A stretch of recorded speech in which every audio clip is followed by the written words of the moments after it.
Ракът и вирусът Епщайн-Бар. Уебинар на лечителя медиум Антони Уилям. Предоставената информация е само с информационна цел и не представлява медицински съвет, диагноза или лечение. Не пренебрегвайте и не отлагайте медицинска помощ заради съдържанието в този уебинар. Антони Уилям и Антони Уилям Инк не са медицински лица или лицензирани здравни специалисти. Винаги се консултирайте с квалифициран медицински специалист преди промяна или прекратяване на лечение, започване на нов хранителен режим, упражнения или добавки, както и при съмнение за здравословен проблем. Информацията не е гарантирано пълна, точна или актуална и не следва да се приема като обещание за резултат или излекуване. Споменаването на продукти или услуги не означава препоръка или одобрение от Антони Уилям Инк. Всички права върху записите и съдържанието са собственост на Антони Уилям Инк. Използването им без предварително писмено съгласие е забранено.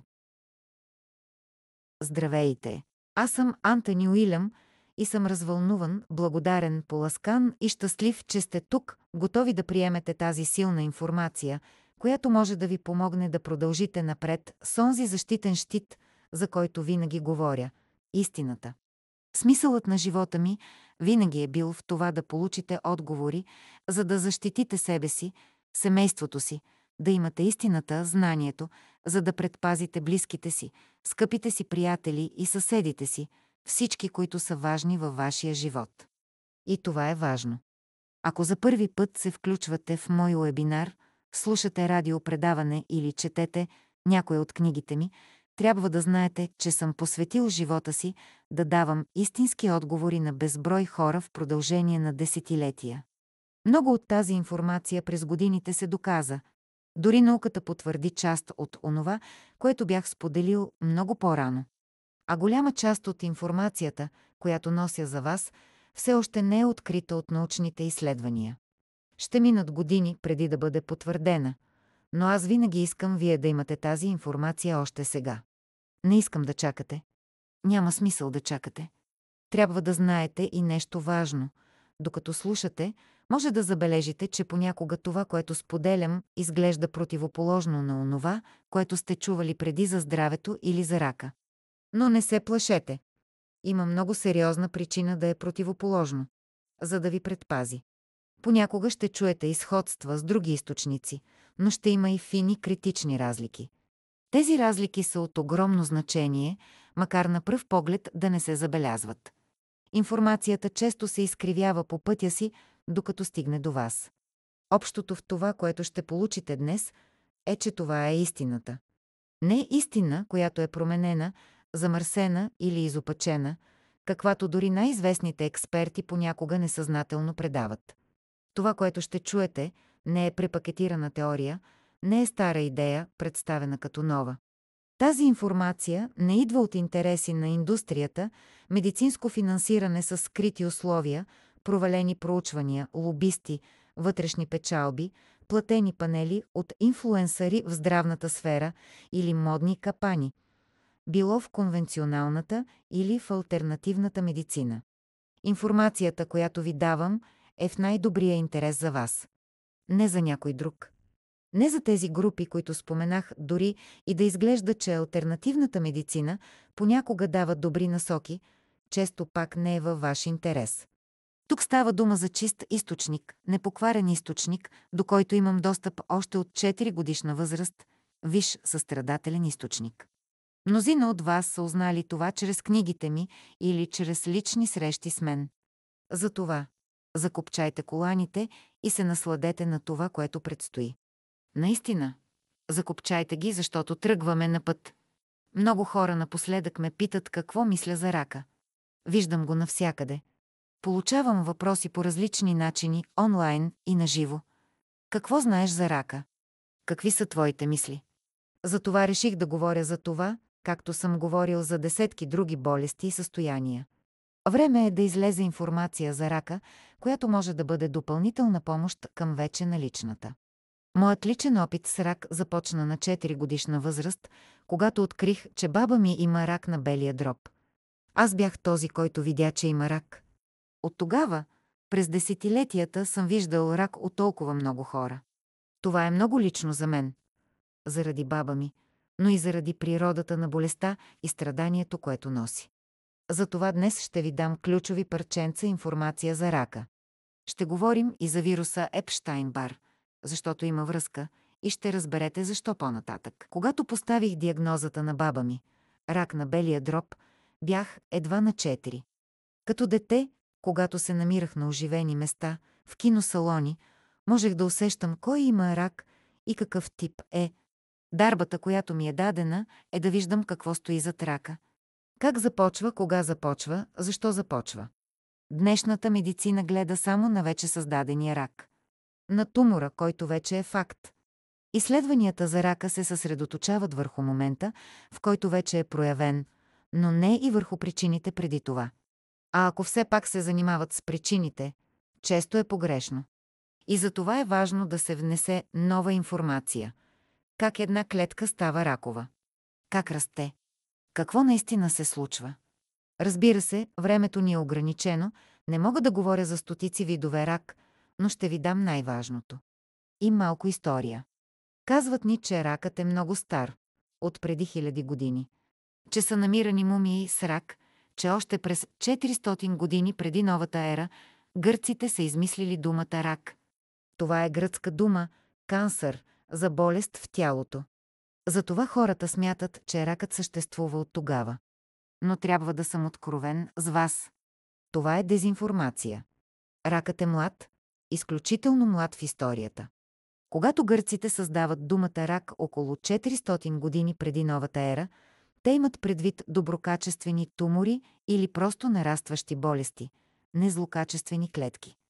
Векове наред тази дума е използвана за всякакво боледуване или тумори, които често са били безобидни, но може ли да убият човек, ако растат на неправилно място и притискат орган или вена? Съвременната медицина не коригира това недоразумение. Има причина, защото вината трябва да бъде хвърлена върху пациента. Така е устроена системата. Същото е и с автоимунните заболявания. Казват ни, че тялото атакува само себе си. Това не е вярно.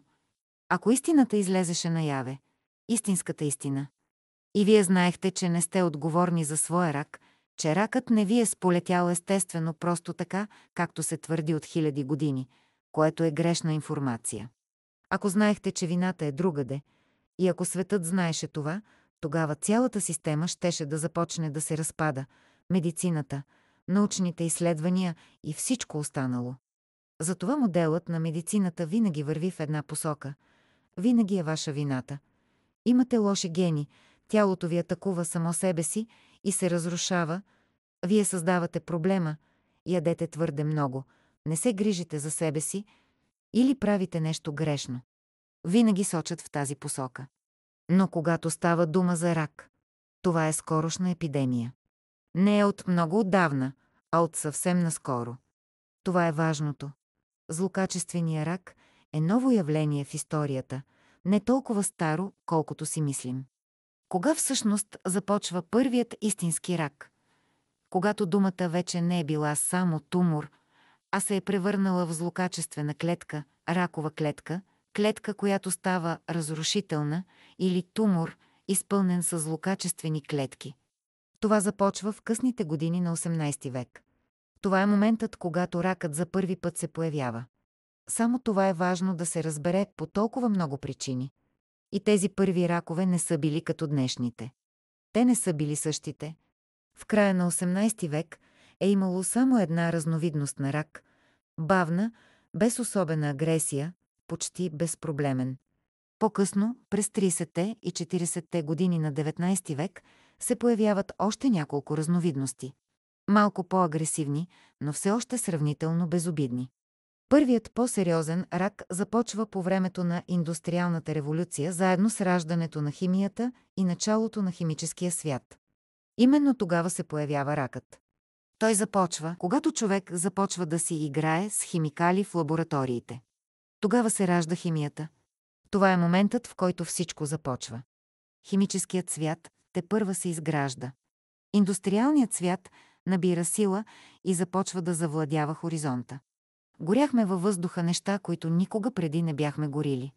Експериментирахме с различни вещества. Синтезирахме нови съединения. Различни химически съединения, различни агенти, с които си играехме. Смесвахме метали. За първи път в историята започвахме истински да използваме химията.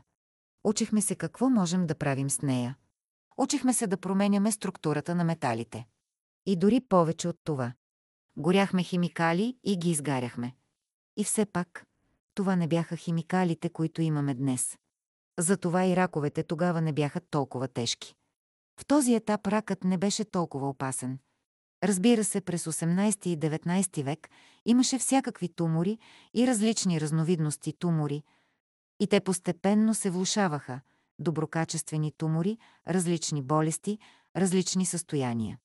Но самият рак, злокачествените клетки, все още не бяха достигнали своя връх. Това обаче беше раждането на индустрията. Раждането на химията, експериментите с химикали в индустриалния свят. А днес, къде сме сега? Днес вече има много различни разновидности на рак.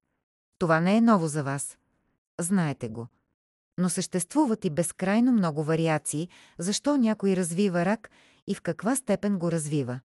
До каква степен? Толкова много променливи. Множество. А науката и медицината не се интересуват от тези променливи.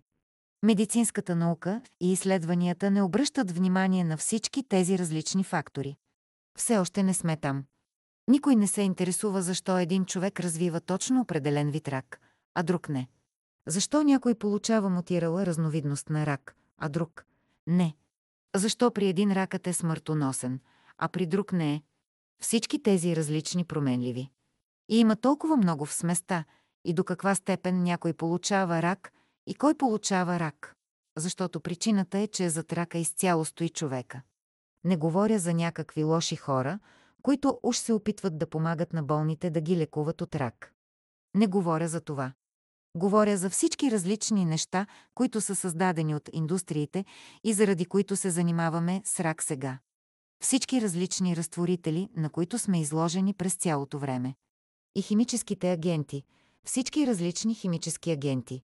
Имаме хиляди химически агенти. Всички различни пестициди, хербициди, фунгициди, родентициди, инсектициди и какво ли не, всички тези различни химикали. Излагане на радиация и не само радиация, различни видове радиация, различни видове излагане на радиация през цялото време. И това е само една част от него.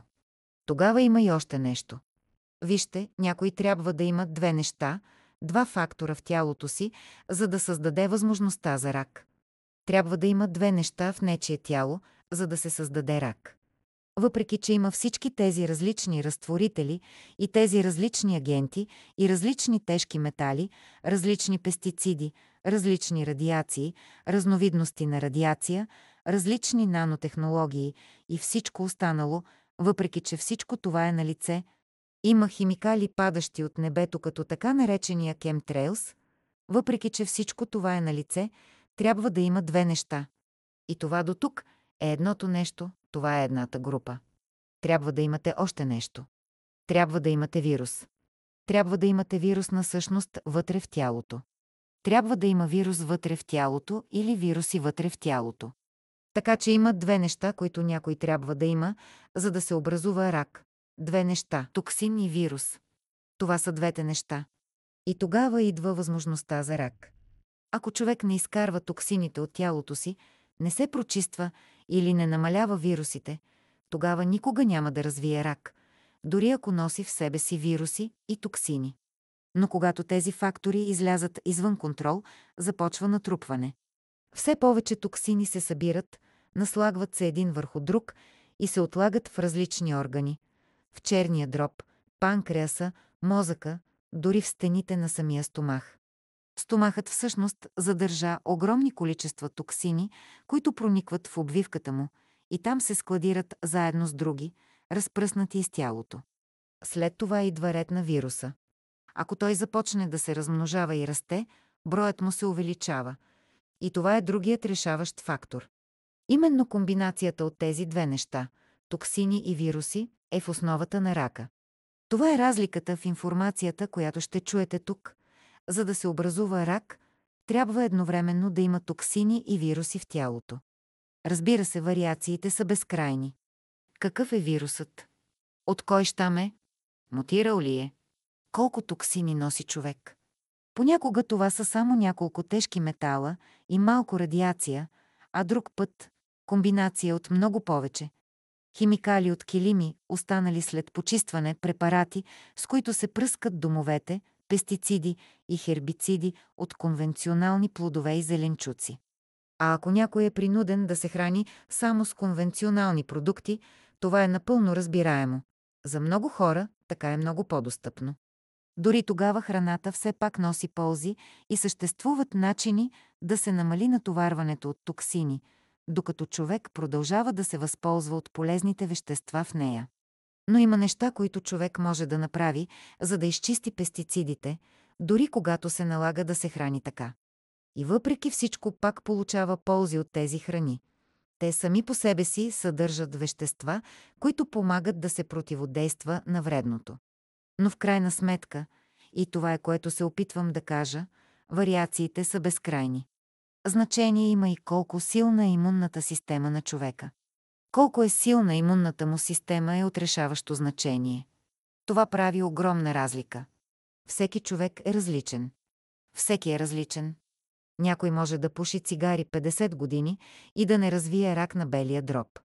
А друг човек никога през живота си да не е пушил, но да е вдишвал много лак за коса с десетилетия, докато се е опитвал да оформи прическата си. Просто е пръскал лак за коса. И след време този човек развива рак на белия дроб. Друг, който нито е пръскал, нито е пушил и един ден в живота си, пак може да получи рак на белия дроб. В същото време съм виждал хора, които са пушили цял живот и не са развили нито рак на белия дроб, нито какъвто и да било рак. Защо? Защото едно от двете неща, за които говорих, го е нямало. Очевидно те са имали токсините, пушили са 50, 60, 70 години. Това е първото условие, помните, нали? Но второто – вирусите. Не е било там. Те не са имали вируси. И затова старият Джонсън никога не получи рак на белия дроб и не умря от това. Затова старата госпожа Макфарланд, тя също никога не умря от рак. Тя пушеше. Може би на 92 получи ХОБ, хронична обструктивна белодробна болест. Но рак не се появи. Аз съм виждал това. Виждал съм го да се случва десетилетия наред. Защото винаги трябва да има две неща. Винаги трябва да ги има тези два фактора. И вариациите имат значение. Включително и стреса. Да, стресът също има значение, защото адреналинът никак не помага. Адреналинът може да бъде много вреден, токсичен и тежък за тялото. Както вече казах, изследванията върху рака са базирани на рак, който вече се е проявил. Всичко се върти около това. Ето го, там е. Хайде да го биопсираме. Да го изрежем. Да направим каквото трябва. И това е посоката. Не казвам, че е добро или лошо. Всеки прави своите избори и решава по кой път да поеме, как да се справи с ситуацията. Някои хора избират операция. Други не. Някои преминават през химиотерапия. Други само през лъчетерапия. Различията са огромни и разнообразни. Истината е, че онкологичните клиники значително се подобриха. Далеч не е като в тъмните векове. Това е факт, в много отношения има напредък. Намалени са дозите и вариациите на химиотерапията. Работи се върху по-целенасочен подход, коя терапия действа върху кои клетки. И това е донесло разлики, които са подобрили живота на хората. Искам да е ясно, аз стоя зад науката и изследванията на 100%. Трябва да знаете това. Когато говоря за това, че науката все още не е открила някои неща или че част от информацията по пътя е изкривена и не е във ваш интерес, това в никакъв случай не означава, че не вярвам в медицината или не обичам науката и хората, които работят в нея. Напротив, аз я уважавам и я подкрепям. Но вие трябва да знаете и другата страна. Липсващите части от пъзела, които я допълват. И така. Имаме пестицидите, хербицидите, металите, токсините, разтворителите.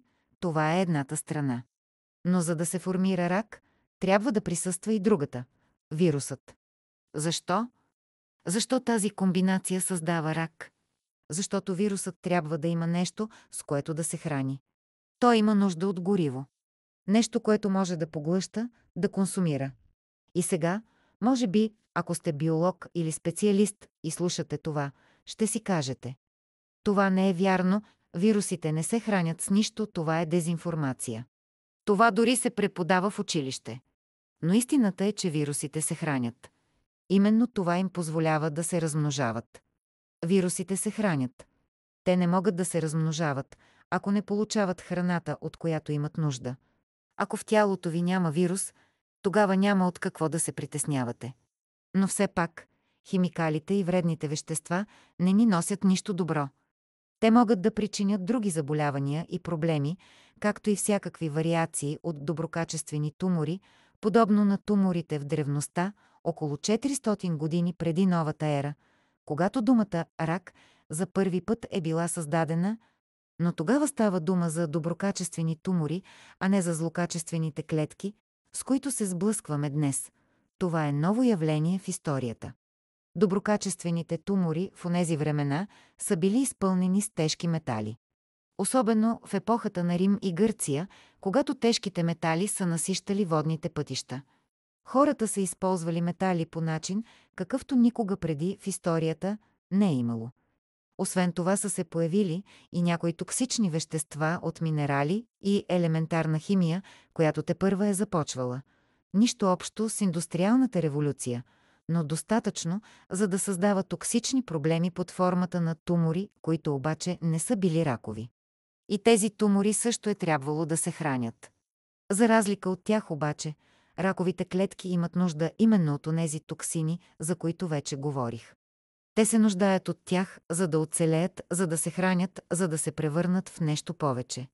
Вирусната клетка сама по себе си не е ракова клетка. Не, още не е. Тя все още не е ракова клетка.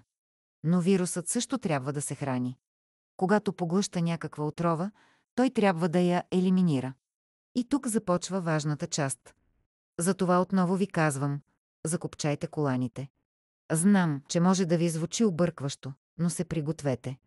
Направете си билков чай, отпуснете се, предстои да влезем в дълбочината на темата. Ето какво става. Вирусът консумира токсин, разтворител, пестицид, тежък метал, пластмаса, фталат, диоксин. Диоксините, получаващи се примерно при изгаряне на различни суровини, са една от любимите храни на вирусите, когато става дума за възникването на рак. Самият диоксин не създава непременно рак. Но ако наситите лабораторен плъх с диоксини, няма съмнение. В организма му ще се намножат вирусите, които ще се хранят с диоксина, и това ще доведе до рак. Същото важи и за пестициди, като ДДТ. Дихлоро-дифенилтрихлороетан, широко използван синтетичен инсектицид през 19 и 20 век. Всички тези вещества все още съществуват в нашата среда, в нашата почва и в наследство от нашите майки и баби и са заключени в черните ни дробове и други органи. Говорил съм за това много пъти. Бих могъл да говоря за ДДТ цял час, но тук няма да имаме време за всичко. Ще трябва да се връщате към предишните ми предавания и материали. Но важното е това. Когато вирусът консумира токсин, той го преработва. Самата вирусна клетка е като малка индустриална машина. Тя променя химическата структура на веществото, превръща го в още по-опасна биоотрова, по-вредна, отколкото е била първоначално. След това вирусът изхвърля тази преработена отрова в атмосферата на тялото, като вещество много по-силно, по-разрушително и по-агресивно за организма. Този нов токсин насища тъканите, особено ако вирусът се намира близо до тях. Например, ако вирусът е близо до или в самата щитовидна жлеза. Когато вирусът се храни с това, което иска, той освобождава отровата в самата тъкан.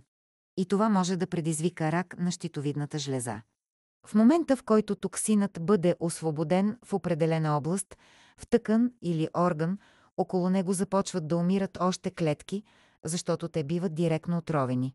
Това знание изобщо не съществува в научния свят. Това е информацията, която липсва. Затова е важно да си записвате бележки. Не искам да забравяте, не искам да пропуснете.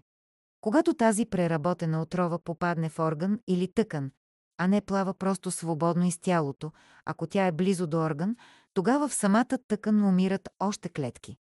Те умират по един особен начин – умират от отрова. С други думи, вирусът убива клетките с отровата си. Тези клетки умират по различен начин от естествената клетъчна смърт. Обикновенно, когато клетките умират естествено, те отделят отпадъци и токсини в организма по един нормален, управляем начин. Но тези клетки, за които говорим, са живи клетки, които са били отровени до смърт. Това е друг процес. Процес на разпад, на гниене, и той е силно токсичен. Част от тези гниещи клетки дори може да попаднат в кръвния поток, което отслабва имунната система и нейната функция. Други пък остават на място, в щитовидната жлеза, в орган или тъкан, и там започват да се трупат. И тези клетки вече носят специфичен подпис. Те носят подпис, защото вирусът е вкарал в тях химично съединение – своеобразен белег. Този отровен подпис кара тялото да реагира, но и привлича още вируси. Повече вирусни клетки идват на мястото. Когато вирусите достигнат до тази област, там, където е бил първоначалният вирусен удар, например в щитовидната жлеза, те се закачат точно в тази зона.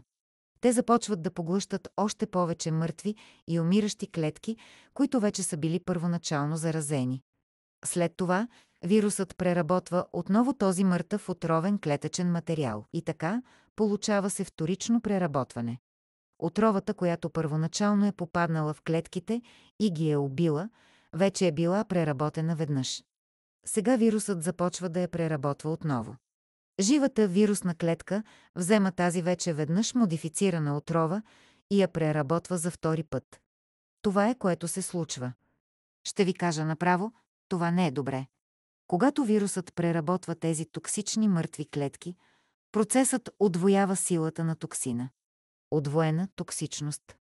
Така, когато новите вируси ги смилат и освободят отново, отровата вече е преработена още веднъж и излиза с двойна сила, двойно по-опасна. Това е отрова с удвоена мощ. Тя е синтезирана, като в малка химическа фабрика. Синтезирана и няколкократно по-концентрирана отрова. За да ви дам пример, когато в химическите компании вземат основните структури на вещества, смесват ги, въртят ги в големите съдове, обработват ги, преминават през целия процес. После вземат част от тази смес, не цялата, само малка част, и я добавят в следваща партида. Така процесът продължава. Всяка нова смес поглъща малко от предишната. После част от нея отива в следваща смес и така нататък. Това е нещо като обратна хомеопатия. Само че обратна хомеопатия за разрушение, не за изцеление. Използвана е за създаване на разрушителни бойни химикали, пестициди, инсектициди, токсини с знака на череп и кости. Знаете за какво говоря. Това е аналогията. По същество процесът е подобен на химическите фабрики, които създават все по-мощни версии на химическо съединение чрез синтез. Ако този процес продължи, отровата става все по-силна и по-силна. Тя може да се умножи по 4 и да стане още по-мощна. И не искам да се плашите от това. Не се тревожете. Това не е страшно представяне. Това е силна информация, която да ви даде разбиране, каквото никога досега не сте имали, за да можете да направите нещо и да се защитите истински. Да се защитите наистина, а не просто с кухи думи за защита. Това е ценна, полезна информация. И е важно да знаете всичко това, защото отровата мутира силно. А след това вирусите започват да се адаптират към новата отрова. Те се хранят с тези денатурирани клетки, тези умиращи клетки, които вече са били веднъж или два пъти преработени. Вирусите поглъщат тези клетки. Но самите вируси вече не могат да понесат нивото на токсина, който са създали в началото. Токсинът става прекалено силен дори за самия първоначален вирус. Твърде много е. И тук за първи път в историята, навсякъде, вие чувате как всъщност вирусът мутира. Защото никой друг няма да ви го каже. Те просто не знаят. Няма лаборатория, няма химична лаборатория, няма биологична институция, няма експерт по имунната система, който да знае това. Такава информация просто не съществува никъде другаде. Казвам ви това не за да звуча високомерно или самонадеяно. Изобщо не е така. Правя го, защото ако не ви го обясня, ще си помислите, че тази информация я има някъде онлайн. Ще започнете да я търсите, ще попаднете на някоя дребна подробност от друг източник и ще изгубите нишката. За това говоря по този начин. Истината е, че самият вирус се натравя. И за да не умре напълно, защото част от вирусите наистина умират от тази силна отрова, той трябва да се приспособи. Да, някои вирусни клетки умират и човек би казал чудесно, перфектно. Но всъщност това не е въобще перфектно, защото вирусът много бързо се адаптира. Той е принуден да се адаптира. И за да се адаптира, той трябва да мутира. Това е единственият начин. Вирусът трябва да смени предавката, и то бързо. Мутацията е начинът, по който оцелява.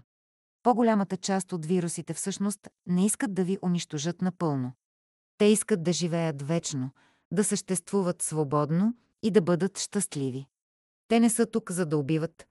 Това важи дори за ретровирусите, като ХИВ. Самият ретровирус не е създаден да убива. Ретровирусите не убиват хората. Убиват ги други фактори. И именно това се случи при епидемията от СПИН. Хората вече не умират от СПИН така, както преди, благодарение на новите лекарства срещу ХИВ. Но друга причина е и, че вече няма онзи парализиращ ужас, страха от смъртна присъда, според който човек ще умре за 2 дни след диагнозата. Това беше дезинформация, която унищожи толкова много животи. Но вирусите, особено тези, които са по-незабележими, по-естествени и имат дълбока връзка с човешката история, се приспособяват. Когато един вирус умре от отровата, другите научават урока. Те бързо се учат и започват да издържат по-високи нива на токсичност. И така, докато вирусът се храни с мъртвите клетки, човешки клетки от тъкани, съединителна тъкан, органи като черния дроб или белия дроб, той продължава да преработва токсините и да ги прави по-силни. Този по-силен материал убива още няколко вирусни клетки, които се опитват да навлязат. Но след това новите вируси се адаптират още повече. Мутациите им се усилват. Постепенно вирусите се превръщат в друг тип вирус. И това не е вирус, който непременно ще ви направи да се чувствате силно болни. Понякога изобщо не усещате нищо. Ти не усещаш нищо. Почти нищо не чувстваш. Изглежда сякаш нищо не се случва. Просто живееш живота си. Всичко е наред. Но всъщност вирусът се адаптира и е принуден да се превърне в нещо различно. И в един момент вирусът достига следващ етап. Той мутира толкова разрушително, толкова драстично, заради постоянното ниво на токсини, които е преработвал отново и отново и отново, че вече е принуден напълно да промени играта си. И тогава вирусната клетка се превръща в ракова клетка. Това е моментът, в който тя става ракова клетка. И в медицинската история тази част още не е известна. Те вече знаят, че някои вируси могат да предизвикат рак. Това най-накрая се признава. Познайте какво? Аз го знаех още като дете. Тази информация ми беше дадена от моят източник, много преди науката да я изнесе официално. Днес учените знаят, че има вируси, които създават рак. Но те не знаят процеса. Как точно вирусът се превръща в ракова клетка. И причината да не го признаете е, че тогава вината няма да е твоя. Ако, както казват, 50% от населението на света ще има рак след 20 години, а другите 50% няма да имат, тогава не е твоя вина, че носиш вирус. Не е твоя вина, че в тялото ти има тези химикали, тези разрушителни съединения, тези токсини. Не е твоя вина. Това е вината на някой друг. Вярвате или не, вината е в индустриите. Ако излезе наяве, че ракът изобщо не е твоя вина, а е причинен от някой друг, тогава ще има тежки последствия, милиарди и трилиони щети. Помислете за азбеста и азбестовия рак – мезотелиум. За него има създаден специален фонд от 30 милиарда долара само за един вид индустриален рак – рак, причинен от азбест. Между другото, азбестът не се нуждае от вирус. Затова не го включих в списъка с всички останали токсини и отрови. Азбестът сам по себе си може да предизвика рак от азбест. Той е буквално отделна категория, напълно различна от 99% от всички останали видове рак, които, познайте, са вирусни ракове. Да, 99% от всички видове рак са вирусни, с изключение на азбестовия. И ето, за азбестовия рак има фонд от 30 милиарда долара за хората, които са пострадали. Защото е било ясно, че вината е нечия, индустриална. Но ако някой каже, че ракът като цяло е комбинация от вируси и отрови, които се натрупват още от началото на индустриалната революция, от 1799, от 1817, тогава корпорациите и индустриите ще трябва да създават фондове от милиарди и милиарди долари за обезщетения. Това би означавало трилиони и трилиони. Особено защото това ще продължава десетилетия наред. Все повече хора ще развиват рак, ще се разболяват от рак, ще умират от рак и ще страдат в бъдеще, освен ако не научат информацията и не се защитят наистина, ако не бъдат бдителни. И тъй като все повече ще се случва това, вече няма да става дума за някакъв фонд от 30 милиарда за азбеста. Сумата би достигнала трилиони, по-голяма от държавния дълг на страната от 20 трилиона долара, който имаме в момента. Представете ли си? Да, би била по-голяма и от 19 и от 20 трилиона. И за това вината трябва да е твоя. Винаги твоя. Вината се хвърля върху гените. Казват ти, имаш лоши гени. Гените, разбира се, играят роля в много различни неща. Не ме разбирайте погрешно. Но това не е причината човек да развие рак. Ето защо при гена BRCA1 и BRCA2, свързан с рака на гърдата, повечето жени с рак на гърдата изобщо нямат тези гени. Но въпреки това, дезинформацията трябва да се разпространява. Тя трябва да бъде подадена на хората, защото ако се знае истината, някой ще трябва да понесе вината. Рано или късно ще излезе наяве как първите щамове на вируса Епщайн-Бар и първите човешки херпесни вируси тип 6 и други вируси са започнали да се разпространяват още в началото на 20 век. И кой ги е създал и откъде са тръгнали? Това само по себе си би означавало още 5 трилиона за обезщетения. Някой ще открие и кои химически компании стоят зад определени химикали и продукти. Затова никога не можеш да получиш ясен отговор от никого. Всичко се пакетира в общо понятие – диоксини. Обединяват ги в една група, за да няма конкретна отговорност. И така никой не поема вината. Казват само, да, диоксините могат да причинят рак, доказано е върху плъхове. Но дотам. И така, да продължим нататък. Ето го досадното. Вирусът на рака може да направи нещо. Той може да създаде лагер, т.е. вече да оформи ракова клетка. Когато го направи, той освобождава химическо вещество, което насища човешките клетки в съседната зона, тези, които първоначално са били отровени с многократно преработени токсини.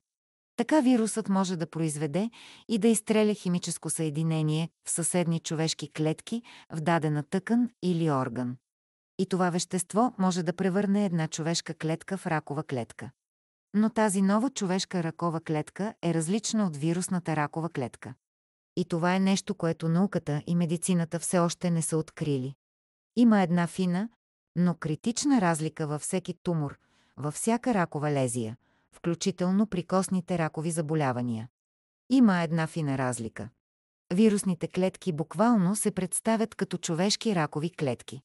Така че в тумора има вирусна ракова клетка и човешка ракова клетка, които изглеждат идентично и науката досега не е успяла да ги различи. Те не могат да отворят тумор и да кажат коя е коя. Все още не са стигнали до там. Това е на 20-30 години в бъдещето. Но именно това се случва. Една човешка клетка се превръща в ракова клетка, след като първо вирусната клетка е станала ракова. И тогава се появява човешката ракова клетка. И тези клетки започват да общуват. Те започват да си споделят храната, която харесват. Започват да обменят информация за това какво обичат да консумират. Да, за това какво обича да яде ракът. Но това е тема, в която ще влезем след малко, защото отваря още много неща. Надявам се, че досега се наслаждавате на това пътуване и не сте разстроени. Както вече казах, чай от маточина е един от любимите ми. Защо? Защото е един от най-силните противоракови чайове. Аз обожавам маточината. Но и ментата е добра, просто за общо отпускане. Лайката също е окей, така че каквото и да имате в шкафа, пригответе си. И така, да се върнем обратно към факторите и процесите. Когато все повече клетки се събират в дадена тъкан, те могат да отровят още повече здрави клетки. Именно това е необходимо, преди да започне самото размножаване. Трябва първо да се случи отравяне. Вирусът отравя още здрави клетки, те умират, токсините отново се преработват и стават още по-силни, както казах преди. Така, човешките клетки умират и се превръщат в ракови клетки. Но все още не се е появило масовото размножаване. Затова някои хора може да имат само лезия. Много тежка лезия в черния дроб, например. Лекарите дори не знаят дали е рак, дали е злокачествено образование или не, докато не направят биопсия. А и дори тогава често не са напълно сигурни. И докато този процес върви, могат да се създадат различни видове карциноми. Не съществува само един вид карцином. Това е един от най-често срещаните видове рак, но има множество разновидности и мутирали форми на карцином. И не забравяйте, вариациите имат значение, когато става въпрос за различните отрови. Какви отрови са замесени? Било ли е старият ДДТ? Бил ли е някакъв пестицид? Бил ли е хербицид? Бил ли е фунгицид от нови дрехи, купени от търговския център? Било ли е нещо друго? Били ли са перилни препарати? Конвенционални перилни препарати. Няма да споменавам марки, но всички онези препарати, които виждате рекламирани по телевизията, те много лесно могат да подхранят вирус и да създадат рак. Всички тези различни токсини и химическа война, пред която сме изправени. И така, какво се случва след известно време? Може да започне да се формира тумор, защото клетките, човешките клетки, които вече са ракови, остават живи повече отколкото умират. Те оцеляват повече отколкото да загиват. Защото раковите клетки в началото могат естествено да загиват. Те могат да загиват по естествен начин. Не могат просто да оцелеят като вирус, защото вирусът им е предал информация. Но възпроизвеждането на токсина е толкова силно, толкова опасно, че насища все повече и повече клетки. И клетките започват да се натрупват живи и мутирали. Те се групират заедно и започват да формират една много микроскопична мембрана, изключително микроскопични съдове, подобни на кръвоносни съдове, много малки. И тези съдове започват да се свързват всички заедно. Подобно на това, когато погледнете листо и виждате вените му, но още повече прилича на пчелна пита. Започват да се свързват, но вече имат способността да се изхранват сами, да се снабдяват с отровата, от която се нуждаят, с храната, която им е нужна, за да останат живи. И така те се групират. Но докато се групират, образувалата се мембрана също капсулира в себе си множество вируси, които също са мутирали. Те се превръщат в едно цяло. Но за да се развие и да продължи да расте, е нужно да се появи процесът ангиогенеза. Ангиогенезата, знаете я, това не е нищо ново. Това е процесът на образуване на нови кръвоносни съдове. Но ще ви кажа нещо ново за нея.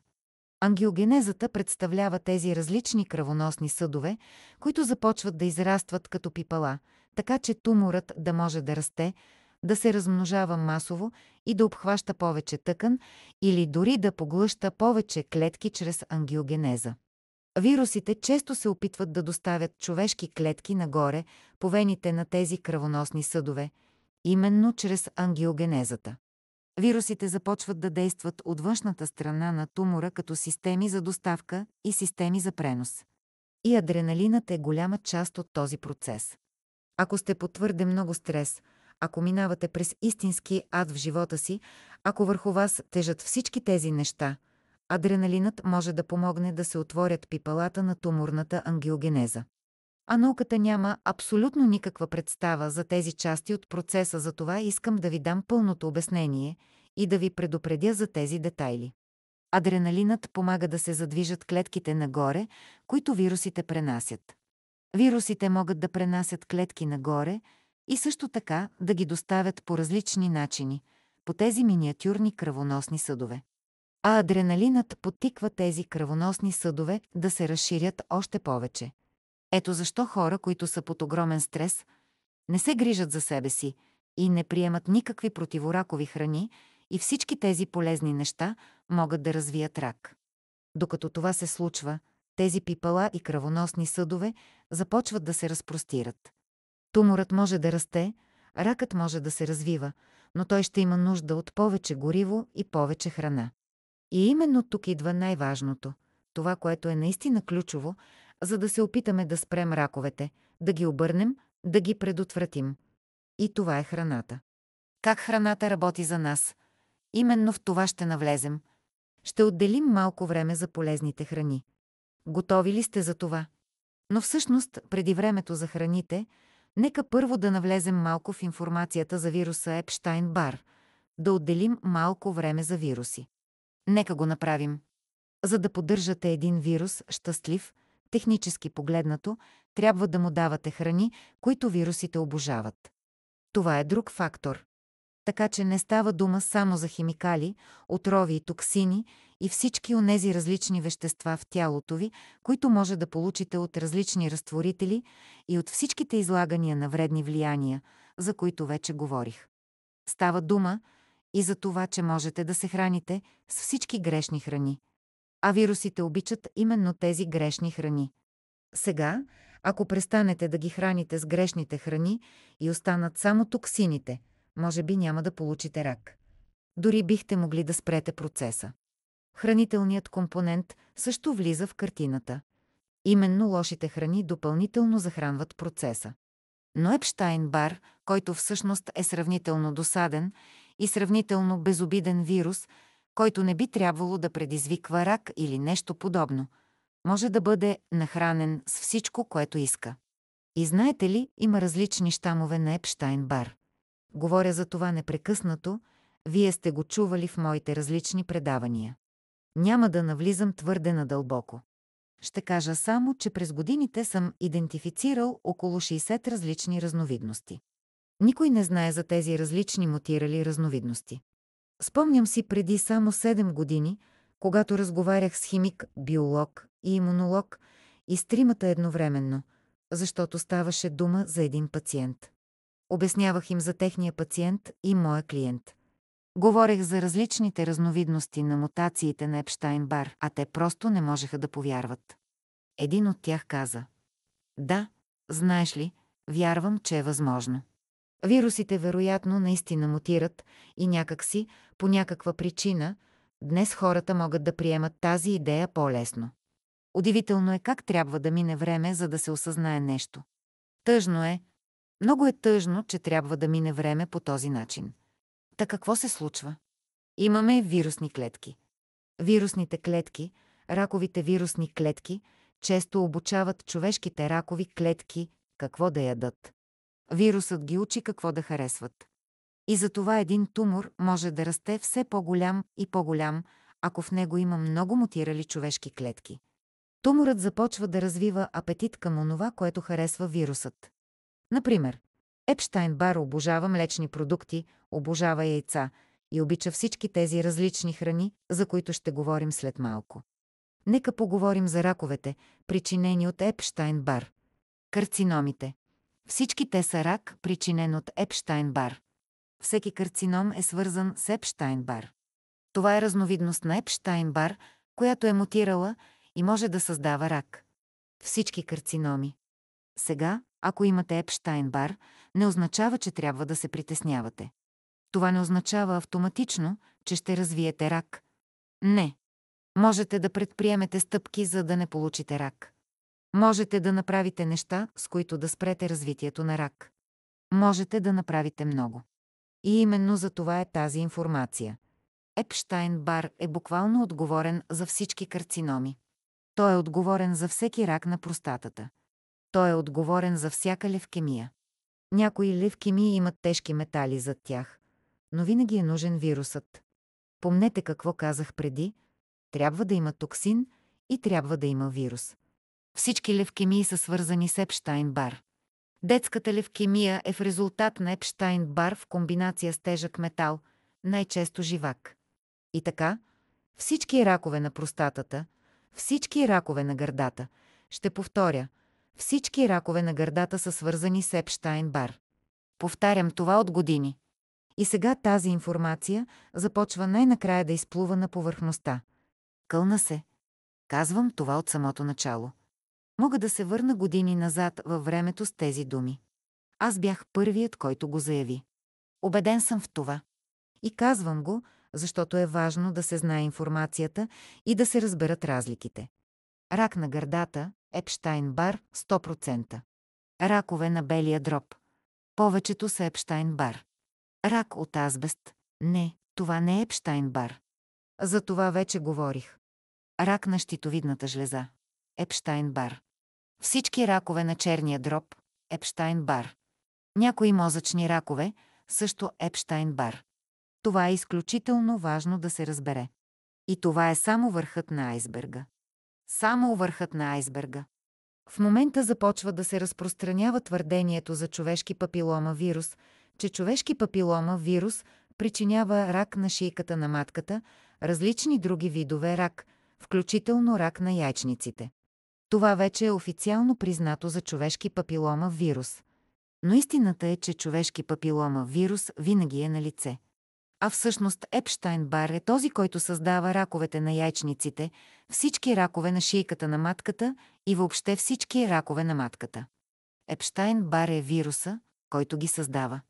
Просто колкото повече Епщайн-Бар има в репродуктивната система, а много жени имат голямо количество Епщайн-Бар в тази система, толкова повече човешки папилома вирус може да се засече. Защо? Защото имунната система в репродуктивните органи е отслабена. Когато локалният имунитет в тази област е спаднал, човешки папилома вирус се разпространява по-лесно. И ако започнете да убивате човешкия папилома вирус чрез здравословно хранене, добри навици и всички тези прекрасни неща, и лекарят ви каже, вече нямате папилома вирус, в много случаи това означава, че сте свалили и нивата на Епщайн-Бар едновременно, без дори да знаете. Така работи този механизъм. Не казвам, че папилома вируса е някакъв безобиден вирус, който не вреди. Той може да причини образуване на белегова тъкан. Но това не са белезите, които стоят зад раковете, причинени от Епщайн-Бар в репродуктивната система. Това е важно уточнение, което искам да подчертая. И така, нека продължим. Имаме още за какво да говорим. За различните вируси. Сега нека поговорим набързо за човешкия херпесен вирус тип 6. Човешки херпесен вирус тип 6 създава ракове на бъбреците. Всички човешки херпесни вируси тип 7 и 8 образуват саркома. Добре, това също е херпесен вирус. Но науката и медицината вече знаят за него, че е херпесен вирус. Съществуват обаче и още неоткрити човешки херпесни вируси тип 9 и тип 10, както и тип 11 и 12. Аз говоря за тях в моето предаване за херпесните вируси. Всички те са създатели на рак. Различните мутации на човешкия херпесен вирус тип 6 всъщност създават много различни видове рак. Ракове на сърцето, рак на стомаха. Епщайн-Бар може да създава рак на панкреаса. Човешкия херпесен вирус тип 6 причинява и рак на бъбреците, а това е едно от най-големите му действия, както и рак на сърцето. Различни видове рак на съединителната тъкан се свързват с човешкия херпесен вирус тип 6, както и различни мозъчни ракове в неговите мутирали форми. Значи цялото семейство на херпесните вируси, като едно цяло, е главният виновник. От цитомегаловируса, който е сравнително кротък, но пак може да създаде рак, до всички останали. Херпесното семейство е в по-голямата си част отговорно, не изцяло, но най-вече за създаването на ракове, заедно с другата съставка, която е нужна, за да се появи рак. Всички онези токсини, за които говорихме преди малко. А за да израсне един тумор, той трябва да си осигурява храна, която харесва.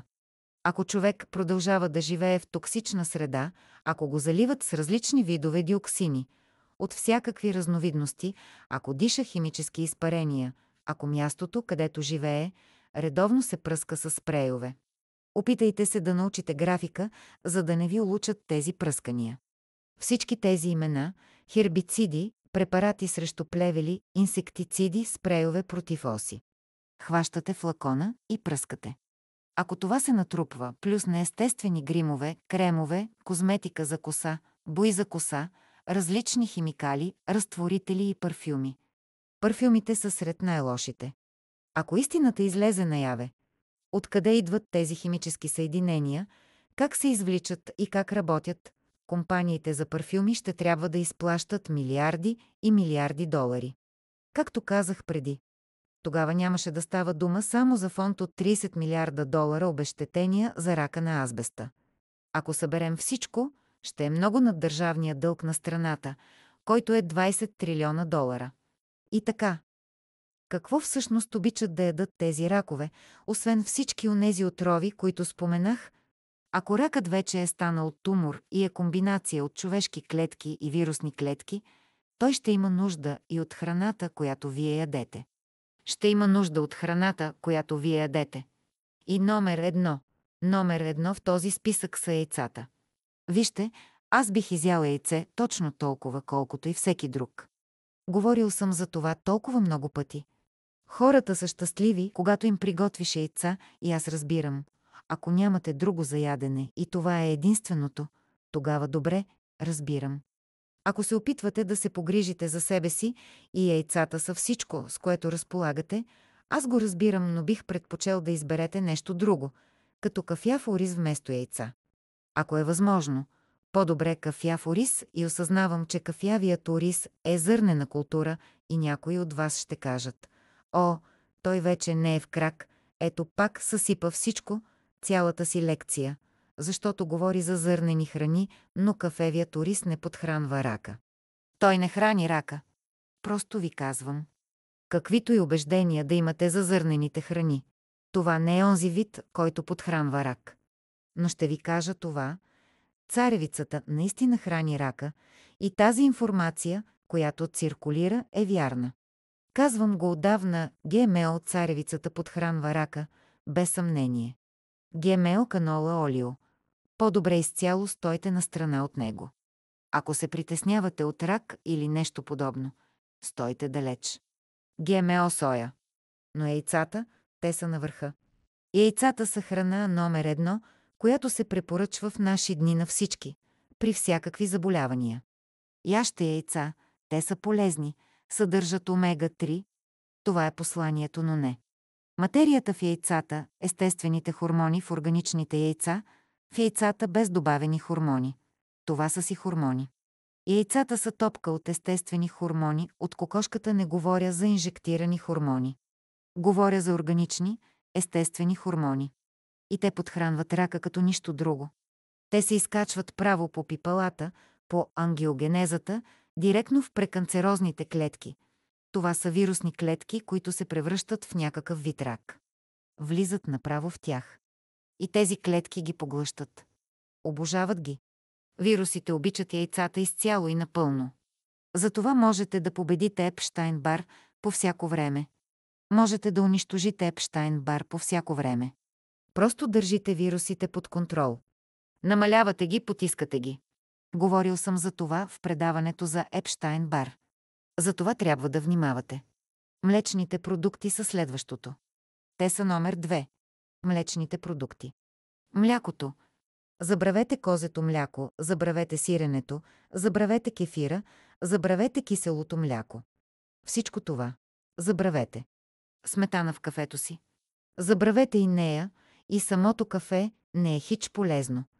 Ако се борите с рак, кафето повишава адреналина, кара адреналина да се покачи. А ако добавите и сметана в кафето си, тогава вече може да храните директно ракови клетки. Просто не е добре. Ако реално нямате нищо, с което да се борите и не се тревожите, тогава може би една чаша кафе. Добре, насладете се. Но основното е следното. Храните, за които говоря, се задвижват нагоре по пипалата и попадат директно в тумора. И още нещо, което трябва да знаете. Протеинът. Протеинът храни рака. Сигурно вече вадите камъните, готови да хвърляте по мен, да чупите стъкла, да трошите прозорци. Но не, ако трябва да ритате нещо, ритайте. Ритайте кенче по улицата. Но истината е, протеинът храни рака. Ракът се научава как да се храни с протеин. Защо? Защото протеинът не се смила толкова лесно в нас. Големи количества протеин не се смилат лесно. Не се разгражда напълно и стига до черния дроб. Там започва да се натрупва в определени зони, натрупва се, става токсичен и образува токсин. Така, недоразграденият денатуриран протеин, защото той се денатурира поради редица причини, освобождава химикал. А този химикал е храна, която раковите клетки обожават. Така че ако сте на режим само протеин, нищо друго освен протеин или кето диета, това е грешната игра. Можете да приемате протеин, разбира се. Има чудесни източници на растителен протеин. Киноа. Отличен източник на протеин и не храни рака. Черен боб. Чудесен протеинов източник. Не храни рака. Спанак. Прекрасен протеин. Някои семена. Конопеното семе е невероятен източник на протеин. И едва ли имате нужда от специален урок по това. Има толкова невероятни растителни източници на протеин. Картофът също, вярвате или не, но той не храни рака. Картофът няма да подхрани рака. Сигурно си мислите, да, ама в картофа има захар. А захарта храни рака. Но не е. Истината е, че грешният вид захар подхранва рака. В лабораториите е доказано, че царевичният сироп, генетично модифицираният царевичен сироп, може да подхранва рака, дори да го ускори. Но никога няма да докажат. И не могат да докажат, че естествените плодове, зеленчуци и плодовата захар хранят рака. Причината е, че никога няма да изследват захарта от плодовете заедно с всички онези естествени багри, антиоксиданти и фитохимикали, които спират и убиват рака. Никога няма да проведат такова изследване. Вместо това, те ще изолират фруктозата. И дори фруктозата сама по себе си не подхранва рак. Не ме интересува какви сбъркани изследвания са излезли. И ще се върна в самото начало, за да стане ясно. Ето как работят изследванията, ще разясня, за да знаете как функционират. Когато някой финансира изследване в медицината, независимо дали в конвенционалната или в алтернативната, този някой не иска парите му да бъдат похарчени на празно. Ако някой учен има голяма идея, огромна вяра в дадена теория и иска да я докаже и получи финансиране, това е големият му пробив. Той няма как да си позволи провал. Никой не иска да бъде унижен, след като е получил куп пари, за да установи дали теорията му важи. А и хората, които финансират, не искат да изгубят инвестицията си. Ако този лекар не успее да докаже това, което е тръгнал да доказва, той никога повече няма да получи финансиране. Така е било в историята винаги. Казвам ви, това е самото начало на медицината. Затова теориите винаги ще бъдат изкарвани като доказани по един или друг начин. Но истината е, че захарта в плода, заедно с целия му биохимичен състав, с всичките му невероятни фитохимикали, които реално спират рака, никога няма да подхрани рак. Когато човек яде обикновен царевичен сироп или обикновен тръстиков сироп и ги поема в големи количества, било в шоколадова торта или други храни, тогава вече се получава комбинация от много фактори, които заедно подхранват рака. Тогава именно царевичният сироп и рафинираната захар могат да се превърнат в гориво за рак. Но това е комбинацията от генетично променената пшеница. А пшеницата е съвсем различна зърнена култура от другите. заедно с рафинираните масла от рапица, от лой и различни други мазнини. А мазнините също хранят раковите клетки. Мазнините също хранят раковите клетки и това е още едно нещо, което е напълно неизвестно за науката и изследванията в момента, че мазнините подхранват рак. Те просто не са стигнали до там. Не са проучили този процес, не са го открили. Когато в тялото има твърде много мазнини, те се окисляват. Те се разпадат, стават токсични и започват да увреждат клетките. Но не само това, мазнините блокират черния дроб, отслабват го и не му позволяват да пречиства кръвта. Когато черният дроб е претоварен от мазнини, той не може да филтрира правилно токсините. Тези токсини остават в кръвта и циркулират из тялото, където създават благоприятна среда за вируси. А вирусите, когато имат на разположение токсини плюс мазнини, буквално процъфтяват. Мазнините в комбинация с протеини са особено проблематични. Протеинът, както вече казах, трудно се разгражда в тялото. Когато се комбинира с голямо количество мазнини, той става още по-труден за разграждане. Започва да ферментира и да се разлага, което води до производството на силно токсични съединения. Именно тези токсични съединения са като пиршество за вирусите и за раковите клетки. И ето какво се получава, когато човек консумира животински продукти. Месо, яйца, млечни. Те са едновременно богати на протеини и на мазнини. Това е двойният удар. Това е най-доброто гориво, което вирусите и раковите клетки могат да получат. Те обожават тази комбинация. Затова не е случайно, че всички тези храни – месо, яйца, млечни продукти – са основните, които се рекламират като здравословни и нужни за оцеляване. А всъщност те стоят в основата на раковите процеси.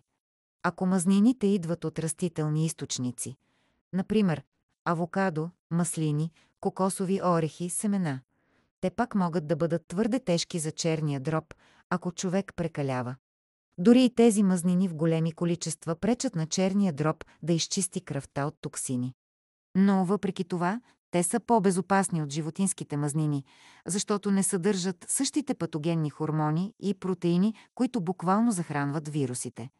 Колкото по-високо мазнинна е диетата ви, толкова по-бързо може да процъфтява ракът, защото мазнините извличат кислорода от кръвта. Те намаляват кислорода в кръвта, а кислородът убива рака, убива раковите клетки. Така че, когато нивото на кислород е по-ниско, отколкото трябва да бъде, а тези пипала на ангиогенезата изсмукват хранителни вещества, те изсмукват и много по-малко кислород от всякога, именно защото си на диета с много протеин и много мазнини. В този случай имаш по-голям шанс да не успееш да забавиш развитието на рака. Ако храненето ти е яйца сутрин, протеин на обяд, после отново само протеин след обед и вечер отново протеин, без да има място за онова, което наистина спира или убива рака, пресни плодове, зеленчуци и зеленолистни растения, тогава няма да е достатъчно, за да се спре ракът. Това просто няма да е достатъчно. Кислородът намалява, колкото повече мазнини има в кръвта, толкова повече се блокира достъпът на кислород. Нивата на кислород падат систематично, падат драстично. И тогава какво се случва? Ракът вече не получава кислород, а ракът не обича кислород, затова обича факта, че нивата на кислород са ниски. Ето защо движението и свежата растителна храна имат значение, пресни плодове и зеленчуци, заради кислородните нива, които се повишават в тялото. Когато кръвта се разреди естествено, като намалим количеството мазнини, например, ако не ядем наденица и яйца за закуска, или ако не слагаме голямо парче масло върху пшенични палачинки, приготвени с мас, тогава кръвта ще бъде по-течна и повече кислород ще достигне до местата, където може да се развива рак. Изключително важно е да знаем какво може да го блокира. А сега, в днешния свят, когато става дума за рак, захарта е врагът. Така, поне твърди информацията, която циркулира в момента. Но искам да знаете, че тази граница е размита. Да, царевичният сироп. Това наистина не е добро нещо за рак. Прекалено много бяла захар, това също е лошо за рак. Но истината е, че плодовете биват хвърлени в същата категория, а те не трябва да бъдат. Както казвам често, страхът от плодовете е изключително опасен, когато става дума за рак, за опасение от рак в семейството или за каквото и да е свързано. Трябва да приемаш тези боровинки, дивите боровинки. Трябва да ядеш ягоди, червени боровинки. И особено диви боровинки, ако можеш да си позволиш само обикновени боровинки. Добре, и те вършат работа. Капини, черни малини. Разбира се. Да, вече има достатъчно информация, че те са полезни и хората ги включват в протоколите си срещу рак. Но всъщност става дума за още повече от това. За пъпеши, ябълки, банани. Да, банани. Аз не продавам добавките, но можеш да отидеш на страницата ми в сайта и да видиш кои препоръчвам и кои харесвам, защото знам как помагат на хората. Това е като директория, за да знаеш откъде да се снабдиш и да си сигурен какво получаваш. Сока от пшеничната трева е невероятен. Ако имаш възможност да си набавиш пшенична трева и да я изцедиш прясна, това е мощно средство в борбата с рака. Фитохимикалите в пшеничната трева действат като естествени защитници, когато попаднат в тумор, в увредени и дегенерирали клетки, които могат да се превърнат в тумор, или в лезии с вече активни ракови клетки, те спомагат за забавяне и потискане на развитието и растежа на рака. Това е от огромно значение. Съществуват и добавки, които помагат да се унищожи вирусът на Епщайн-Бар. Говорим за това постоянно. В предаването, което направих за Епщайн-Бар, подчертах, че е абсолютно задължително да имаш достатъчно цинк в режима си. Това е важно. Маточината също е много важна. Копривата е полезна. Витамин С, колкото повече, толкова по-добре. Туморите, лезиите, раковите клетки, предраковите клетки, вирусните клетки, всички те мразят витамин С. Абсолютно го мразят. Аз лично харесвам липозомалния витамин С, който винаги препоръчвам. Това е този, който предпочитам. Има много различни марки на пазара, но повечето не харесвам. Харесвам един конкретен продукт, който препоръчвам, защото не съдържа царевични деривати, каквато е и аскорбиновата киселина. А всички останали липозомни форми обикновено съдържат царевица, което не е добре. Затова е важно да знаете това. Вече има и витамин С на прах и в капсули, без вредната аскорбинова киселина. За повече разяснения вижте актуализацията в края на уебинара. Ако искате превенция или си загрижени за здравето си, можете да направите един шот от пшенична трева. Има компания, наречена Dynamic Greens, която отглежда пшеничната си трева на ниви, подобно на това, както се рекламира grass-fed beef, телешко, от животни хранени ексклузивно само с трева. Хората предпочитат месо от животни, хранени с трева, но и пшеничната трева, отглеждана на открито поле, също е по-качествена. Това е. А ако не можеш да се здобиеш с този продукт, просто влез в най-близкия магазин за здравословни храни и си купи прясна пшенична трева или пресен сок от нея, направен на момента.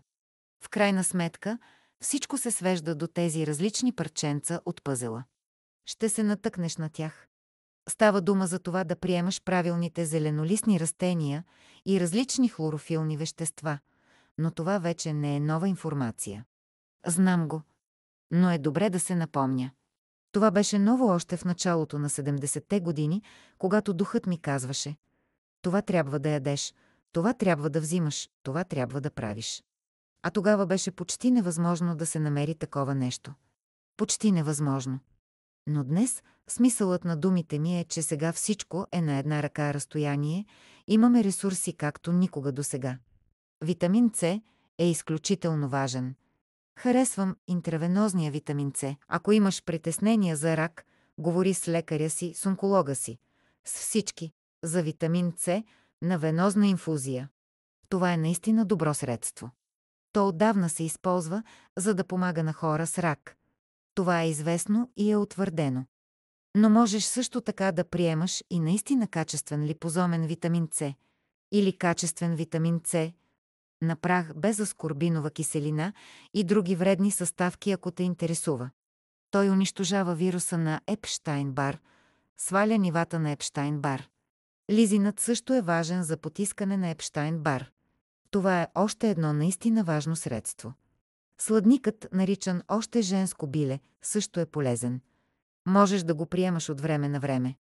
Чаят от сладник е много добър. Пий чай от сладник, за да помогнеш за намаляване на Епщайн-Бар. Това е полезно по много начини. Има и друго нещо.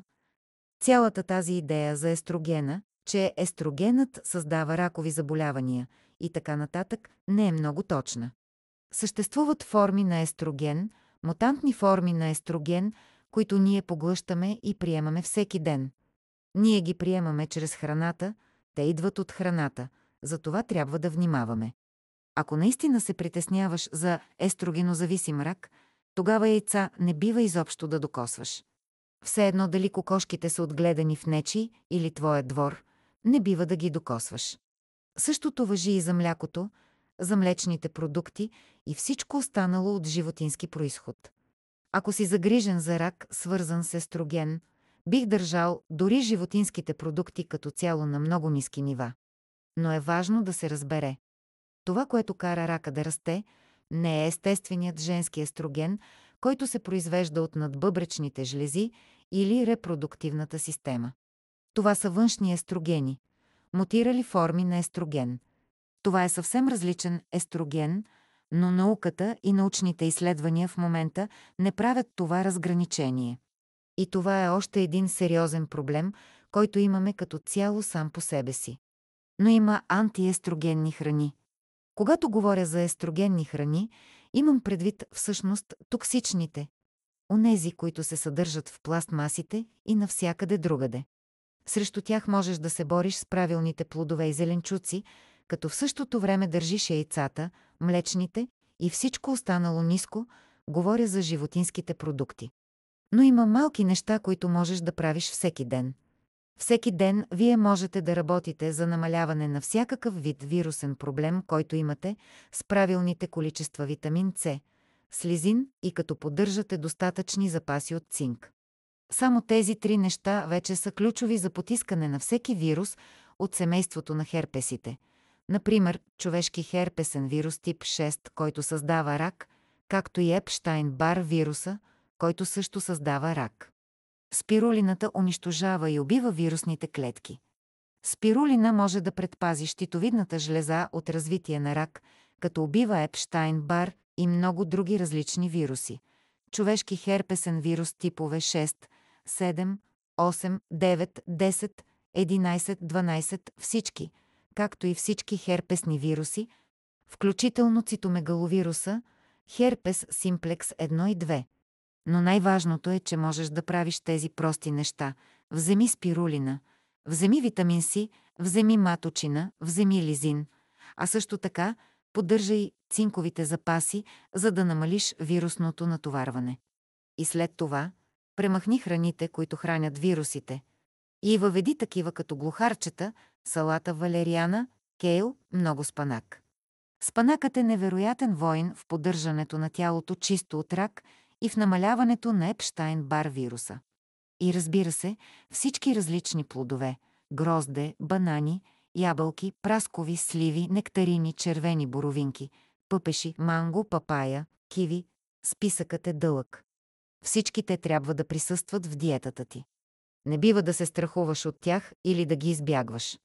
Но стой далеч от рафинираната захар.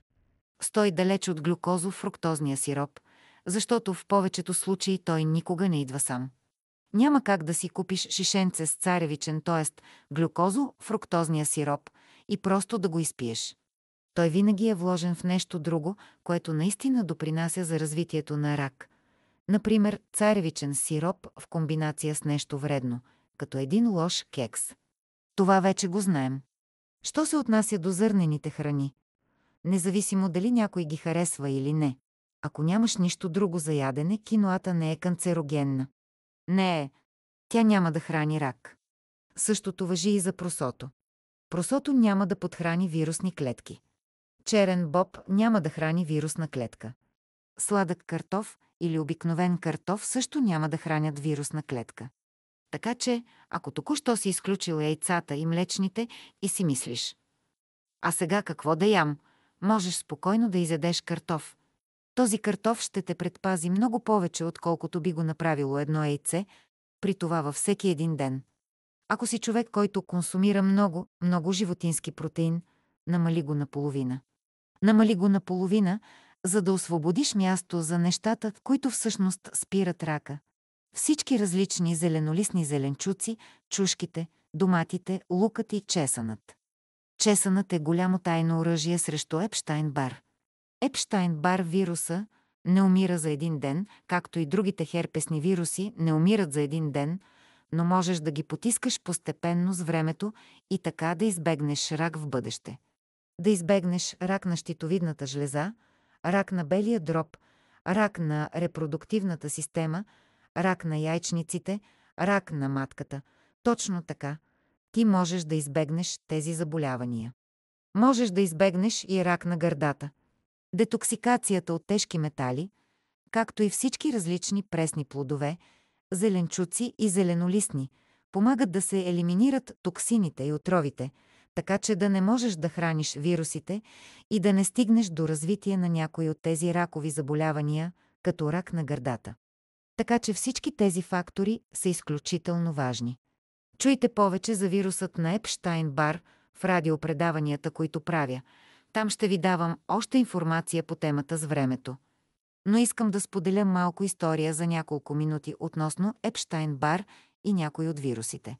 Те тръгнаха по своя разрушителен път още в края на 19 и началото на 20 век. Заради всички различни комбинации с арсен и различните създавани тогава антибиотици в ерата преди антибиотиците. Те започнаха да се използват и да се тестват върху храната нарочно през целия този период от късния 19 век и ранния 20 век. Така хората са приемали огромно количество ранни отрови още тогава, което в действителност е подхранило един поначало безобиден, неразрушителен вирус и го е накарало през десетилетията на 20 век да се развие в нещо много по-опасно. Затова и днес е стигнал до положението, в което е. И за това говоря много често в предаванията си за Епщайн-Бар вируса. Молитвата също е важна. Дръж я в сърцето и душата си, окей? И не забравяй да се потупаш по рамото. Спокойно. Ако знаеш, че някой страда или преминава през труден момент, знай, че можеш да направиш толкова много. Можеш да направиш толкова много прекрасни неща. И можеш да направиш толкова много добри неща. Просто вървим стъпка по стъпка, ден след ден. И започваме да добавяме различните добавки. Искам да мина през още няколко, докато все още имаме време. Има добавки, които харесвам. Обожавам куркума. Харесвам куркумин. Той е чудесен. Харесвам коензим Q10. Много го харесвам. Харесвам и алфа-липоева киселина. Тя е полезна за предотвратяване на ракови заболявания и за подпомагане на имунната система на хората. Харесвам и витамините от група Б. Често ще чуете там някъде, че витамините Б хранят раковите клетки. Но истината е, че когато намалиш вирусния товар в тялото си, когато хората свалят вирусния товар и когато се намали токсичният товар навсякъде другаде, тогава витамините Б не са вредни. И това, че витамините Б хранят рака, е дезинформация. Случвало се е просто така, че в някои ракови образования са откривали витамини Б. Да, те наистина са ги откривали. Но също така са намирали и всички минерали и много други витамини и хранителни вещества, които съвсем случайно попадат там. Защото туморите и раковите клетки не искат тези вещества. Просто така се случва, че тези нутриенти биват доставени там. Но те не хранят тумора и не карат тумора да расте. Просто исках да преминем малко по-задълбочено през тази тема за витамините от групата Б-комплекс, докато имаме възможността. Туморите растат от всички онези други неща, за които вече говорих. Всички неща, които те харесват, които раковите клетки харесват, които вирусните клетки и вирусните ракови клетки харесват. Именно върху това растат туморите. Те не растат върху витамините от група Б сами по себе си. Не растат. И не растат върху минерал сам по себе си. и не растат върху хранително вещество или витамин сам по себе си. Възможно е да се открият следи от витамини или минерали в туморите, защото те се качват нагоре по каналите на ангиогенезата, по пипалата, навлизат и в лезиите, в различните видове рак, в различни тъкани, включително и в съединителни тъкани, и се намират там. Но това не означава, че витамините от група Б са опасни при рак. Това не е вярно. Истината е, че туморът разчита непрекъснато на храните и на отровите, за които вече говорих. Може някой да избягва Б12 или метилфолат, но същевременно да яде яйца всеки ден, докато се бори с рак. Ето тук идват критичните и фини разлики в разбирането. И те са от изключително значение. Давам ти пример. Хора буквално ядат яйца по цял ден, или по едно яйце на ден, или по 3 яйца на ден, но избягват витамини от група Б, които биха могли да защитят нервната им система и други части на тялото, да поддържа имунната система силна. Това е едно от недоразуменията, които се разпространяват. Не е нужно да се предозираш с витамините от група Б. Можеш да взимаш малко. Просто не е добре никога да не приемаш витамин Б, защото се страхуваш, че ще подхрани рак. Можеш да взимаш малко витамини от група Б, и това е безопасно. А сега към света на билките. Аз обичам много различни билки за борба с рака. Истината е, че абсолютно всяка билка се бори с рака. Всяка билка съдържа фитохимикали, които забавят или директно се борят с рака. Те потискат, спират, забавят или дори унищожават определени ракови клетки. Всяка една билка. Харесвам цвят от бъз, харесвам и цвят от хризантема. Обичам тези билки. Харесвам дори и плод от бъз. Бъзът е чудесен. Шипките са невероятни за подпомагане на борбата с ракови заболявания. Белият равнец, корен от репей, корен от глухарче. В малки количества, като чай, могат да бъдат много полезни. Белият равнец е още една чудесна билка. Листата на лопена също са добри. Всички тези билки са наистина полезни и ценни. Ако практикуваш и искаш да пробваш нещо различно, очанката е страхотна. А разбира се, както вече казах, коприва и маточина също са отлични. Можеш да помислиш и за червен корен. И той е много добър. Така че си струва да мислиш за тези билки и да включиш някой от тях. Но независимо към кой подход се насочиш, дали традиционна китайска медицина, дали към алтернативен лекар, дали към конвенционален лекар, каквото и да правиш, или ако познаваш някой, който преминава през това. Винаги е важно да се включват повече пресни плодове и зеленчуци и да се намали животинският протеин. А ако просто не можеш напълно да се лишиш от животински протеин, остави го само веднъж на ден. Аз заставам зад това. Но включете и част от другите храни, които споменах днес. Ето едно малко обобщение. Говорихме за това, че е нужно да има вирус и токсини, за да се създаде рак. Но раковите заболявания, почти всички ракови заболявания, са вирусни. Когато наистина се вгледате в това, всичко е вирусно. И това винаги е било държано в сянка, в тайна. Запомнете го винаги. Буквално повечето, и когато казвам повечето, имам предвид почти всяко едно раково заболяване е вирусно. Това е.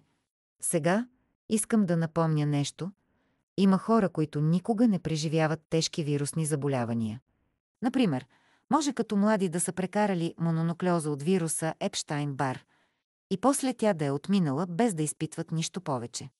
Никога да не развият хронична умора, никога да не развият фибромиалгия, за които аз постоянно говоря, че се причиняват от Епштайн-Бар. И въпреки, че нямат тези заболявания, рак все пак може да се развие по-късно, защото самите вируси може да са различни.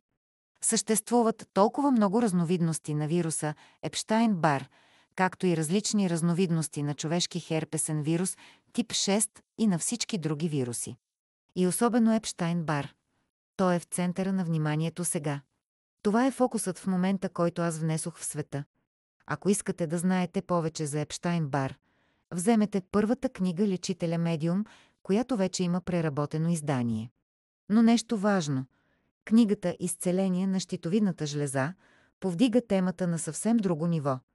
И аз винаги казвам на хората: Нужни са ви и двете книги. С книгата Лечителя медиум ще научите за вирусите, как работят, как навлизат в щитовидната жлеза и целият този процес. Но изцеление на щитовидната жлеза издига това знание до ниво, което никой никога не е виждал преди. Дори и първата книга беше на ниво, което никога не беше излизало наяве. Но изцеление на щитовидната жлеза го издига още повече. Това е съвсем друго измерение. Така че казвам на хората, имате нужда и от двете. Освен това, що се отнася до раковите заболявания, в книгата «Най-полезните храни» има информация за над 50 ракови заболявания, дори 60-70, и там е описано кои храни помагат при тях. Какви храни помагат при рак на белия дроб, рак на черния дроб, при левкемия и кои храни подпомагат организма при всички тези различни ракови заболявания. Знаете, във всичките ми книги има информация за раковите заболявания. Книгата «Изцеление на щитовидната жлеза» извежда знанието за вирусите по-далеч от всякога, не само в историята на лечителя медиум, но и в цялата медицинска история. И това е изключително важно да се разбере. Да обобщим. Раковите заболявания са вирусни. Това е основният извод. И именно тази истина е била държана скрита. Въпросът е как вирусът започва, както вече казах, как се активира, как пуска корени и постепенно се превръща в нещо по-голямо. Но за да се развие рак, не е достатъчен само вирусът, нужни са и токсините. Това е другата половина от уравнението. И все пак, ако човек няма вирусен проблем, ако няма Епщайн-Бар, конкретен негов вариант, мутирал вариант от онези 60 разновидности, за които говоря в първата книга Лечителя медиум, и е изложен само на токсини, тогава може да се разболее по различен начин, но не и от рак. В такива случаи могат да се появят доброкачествени образования, например липом, мастен тумор или други състояния, причинени от постоянно излагане на токсини. Както дадох пример и преди с рака на белия дроб. Един човек може да пуши 50-60 години и никога да не развие рак на белия дроб, докато друг може да пуши едва 4 години и да се разболее. Причината е, че трябва да има вирус, за да се отключи ракът. Всичко това е важно да се осъзнае.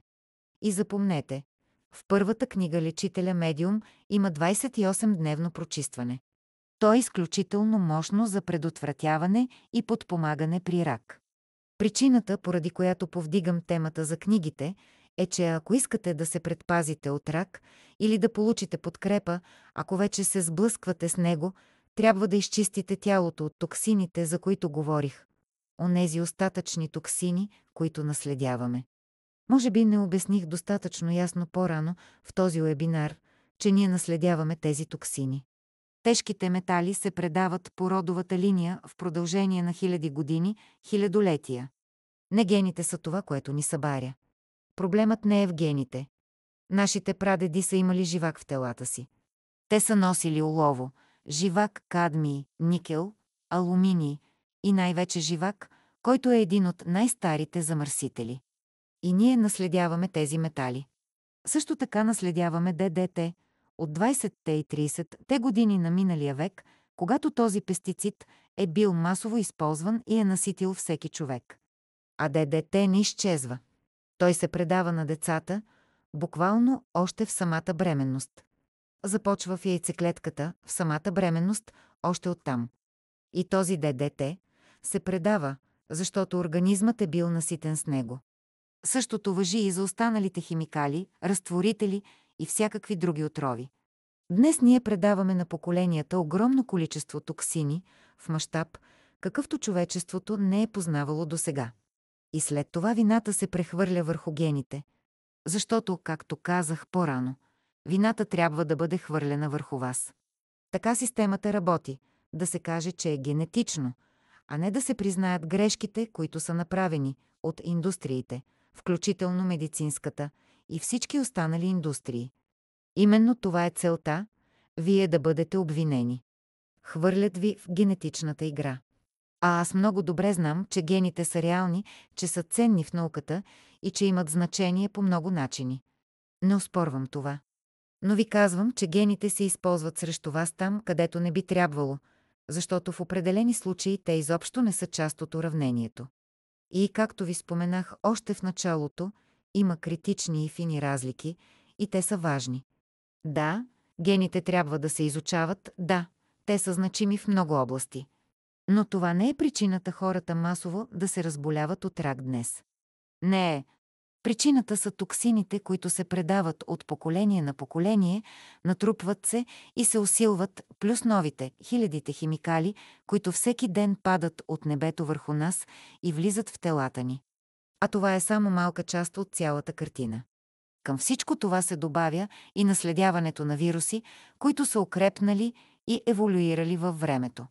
Например, ако баба ви е имала рак на гърдата, не става дума за генно предаване на предразположеност. Не. Това е вирус, който е можело да се предаде и да продължи да живее. Тези вируси имат информация, имат памет и остават живи, докато не бъдат унищожени, докато не започнете да ги разпадате и изчиствате. На това посветих първата книга «Лечителя медиум», а също и изцеление на щитовидната жлеза, за да покажа как да се унищожават вирусите и как да се предприемат правилните стъпки, за да се потисне Епщайн-Бар и да бъде изведен от тялото. Това е изключително важно знание, че наследяваме отрови, но наследяваме и вируси. Но трябва да знаете, има кой да бъде обвинен, и това не сте вие. Така че, когато изгубите близък от рак или когато дете заболее от левкемия, не е защото тялото му е счупено. Децата с левкемия имат огромно количество живак в себе си, много по-високо от обичайното. Те носят токсични тежки метали. Това е фактор номер 1. И в същото време имат и вируса на мононуклеозата, който е същият вирус, създаващ левкемия, за който говоря още в първата книга «Лечителя медиум». И този вирус стартира фактора за левкемия. Точно това е причината. И това е, което се случва. Затова днес има толкова много различни форми на левкемия, които учените тепърва се опитват да разберат. Те всъщност не знаят какво да правят. Използват химиотерапия за лечение на левкемия, а също комбинират имуносупресивни лекарства с химиотерапия, защото не разбират, че именно вирусът Епщайн-Бар е този, който създава левкемия при много от децата. Те все още нямат тази яснота на нужното ниво.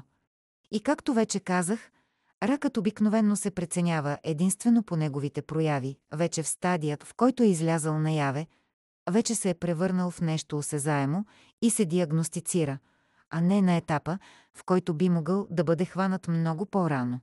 Така че, когато чуете от експерти за превенция на рак и всичко останало, ако те не говорят за това, което обсъдихме днес, как наистина започва процесът, как вирусът отравя тъканите, как преработва и възпроизвежда отровата и всички други механизми, които вече знаете, тогава това изобщо не е цялата истина. И това е друг проблем. Когато някой използва думата «истина», това не означава, че това, което казва, е наистина истината. Лесно можем да бъдем подведени. Например, в книгата «Изцеление на щитовидната жлеза», когато на корицата пише «Истината за Хашимото», това е истинската истина за Хашимото, а не информация, събрана в изследвания с финансови интереси зад гърба си, с подкупи, медицинско финансиране и зависимости, които карат резултатите да излязат по точно определен начин, с перфектното изпичане на тортата, защото има твърде много заложени средства. Всичко е било нагласено. Това е като цялата история с захарта. Да, царевичният глюкозо-фруктозен сироп може да подхрани раковите клетки. Но никой не е изследвал парче плод, съдържащо едновременно захари и фитохимикали, които унищожават раковите клетки. Никога не е поставено в лаборатория и не е проучено как тази комбинация действа. И затова всичката захар се демонизира. Обявена е за вредна. А истината е, че именно плодовата захар с фитохимикалите е това, от което се нуждаем, за да лекуваме рака и да го държим под контрол. И така, всичко опира до това, че проучванията са изопачени, изкривени и манипулирани, както ви казах още в началото на този уебинар. И поради това, когато в изцеление на щитовидната жлеза се казва, че книгата разкрива истината за Хашимото, трябва да сте подготвени, пригответе си чаша чай от лайка, защото очите ви ще се отворят широко, в добрия смисъл. Ще четете и ще си казвате: О, Боже мой!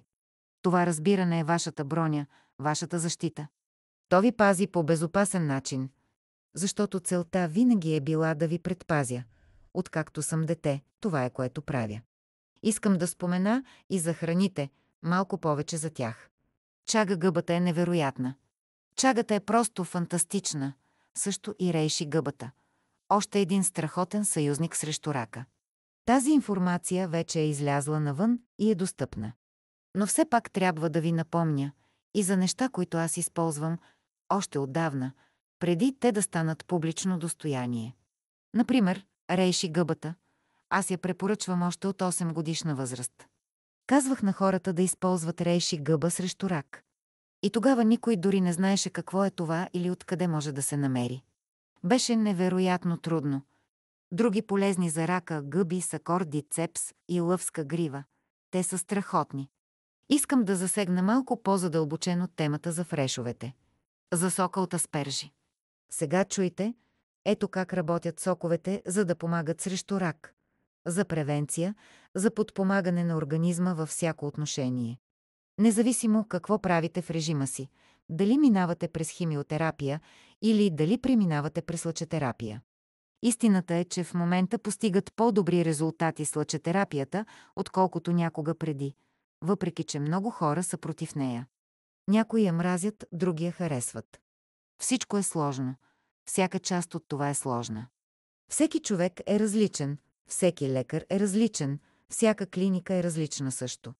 Така че, където и да отидете, дали в натурална клиника, където ви дават само венозни вливания, или в комбинирана холистична клиника, която прави химиотерапия плюс други неща, няма значение. Сокотерапията може да бъде включена навсякъде, за да предотврати рака, за да се бори с него, за да помогне за обръщането му или каквото и да е нужно. И така, когато става дума за сокове, аз харесвам да има основа в сока. Основата, това може да е ябълка, да. Ябълка, вярвате или не. Знам, че ябълката е заклеймявана в толкова много случаи, което изобщо не бива да се случва на никакво ниво. В ябълката има толкова много противоракови свойства, че е направо невероятно. Така че сок с малко ябълка е чудесно. Сок от селери или стъблена целина. Това е тайното оръжие. Той трябва да е силната основа. Краставицата също може да бъде основа. А ако можете, направете просто чист сок от селери за основа или чиста краставица за основа или ябълка. Но ето го трика. Сега идва ред да се добавят акцентите върху тази основа. Това, което аз препоръчвам при рак и за истинска превенция на рак, е следното. Правите си половин буркан сок от целина, примерно 300-350 мл, или дори 450 мл чист сок от целина, и след това добавяте аспержи. Не ви трябва много, само 60-90 мл от тази съставка.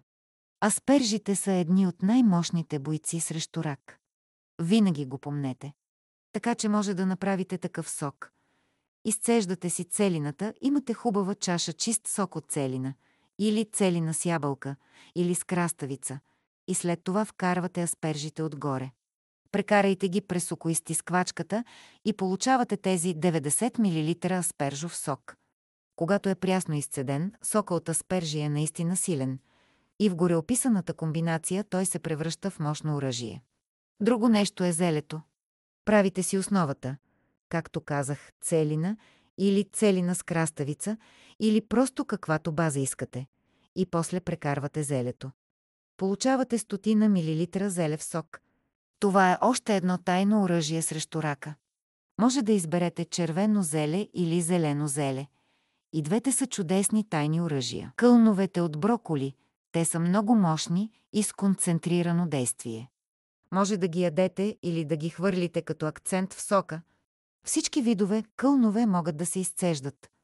Малко червена детелина, сминдух, грахови връхчета, слънчогледови кълнове. Може да ги смесите заедно, ако искате, или по-отделно. Правете по около 30 мл сок от грахови кълнове или 60 мл от червена детелина или от слънчогледови кълнове. Сокът от грахови връхчета е изключително силен. Също и микрорастения. Поници от кейл, репички, синапени микрорастения. Всички те са ценни. Тези храни не само извеждат тежките метали от тялото, както вече споменах за дивите боровинки. Те не само извеждат тежките метали, но изчистват и пластмасите. Те извеждат ДДТ от черния дроб. ДДТ, който е бил там още преди да се родите, т.е. още от вашите родители и техните родители. Извеждат всякакви вещества, химически разтворители от килими, мокети от всичко, с което сте били в контакт през годините и което храни първоначалните вируси, онези, които дават началото на рака. Не подценявайте тази сила. Винаги го помнете. И вижте в крайна сметка, когато вземете книгата «Изцеление на щитовидната жлеза» в ръцете си, ще имате повече информация, отколкото сте смятали, че изобщо съществува. И това много ме радва. Аз бих си взел и лечителя медиум, защото там е включено 28-дневното прочистване, което обожавам и винаги съм препоръчвал при рак. То е невероятно за подпомагане на хора с рак, защото разрежда кръвта, вкарва повече кислород и кислородът достига до места, където ракът не иска да има кислород. И това е най-ценното. И за това, независимо какъв режим на хранене имате, винаги можете да приложите 28-дневното прочистване, за да си дадете подкрепа и защита и с този допълнителен бонус. Ако се борите с рак или имате притеснения в тази посока, дръжте храненето си сравнително нискомазнинно. Ако обичате животински продукти, както вече казах, не ги изключвайте напълно, но ги намалете. Просто избягвайте комбинации като бекон за закуска, яйца и риба-тон за обяд, а вечеря отрупана с пилешко и телешко. Изберете едно от тях, но само за вечеря. Но яйцата категорично не. Причината е, че не искате кръвта ви да бъде толкова мазна, толкова плътна и гъста, че кислородът и хранителните вещества, фитохимикалите, които спират рака, да не могат да достигнат до туморите, кистите, лезиите и до тъканите, които се нуждаят от възстановяване. Това е изключително важно да се разбере. И независимо какво казват експертите, както вече споменах, част от информацията тук може да е напълно противоположна на това, което сте чували досега. Но аз съм виждал резултати в продължение на десетилетия, доказани успехи при всякакви заболявания. Затова искаме да дадем на хората това, което наистина им е нужно. И помнете, когато намалите вирусния товар, когато овладеете Епштайн-Бар вируса, който се крие в толкова много от нас, вие не само намалявате него, но и други вируси, които могат да създадат проблеми. Взимате контрола в свои ръце. Всъщност ти поемаш контрол и това те движи напред. Поемаш контрол към едно място на изцеление, за което дори не си знаел, че съществува. Място, което ти дава защита за бъдещето, за твоето бъдещо аз. Защото когато си представим себе си в бъдещето, ние не искаме да се видим болни. Не искаме да се виждаме как се борим с рак, фибромиалгия, ревматоиден артрит или всички други заболявания, за които говоря, причинени от Епштайн-Бар или с Хашимото, или каквото и да е друго. Не искаме да видим себе си болни в бъдеще. И именно за това трябва да намалим вирусния товар. Това е част от всичко, за което говорим тук.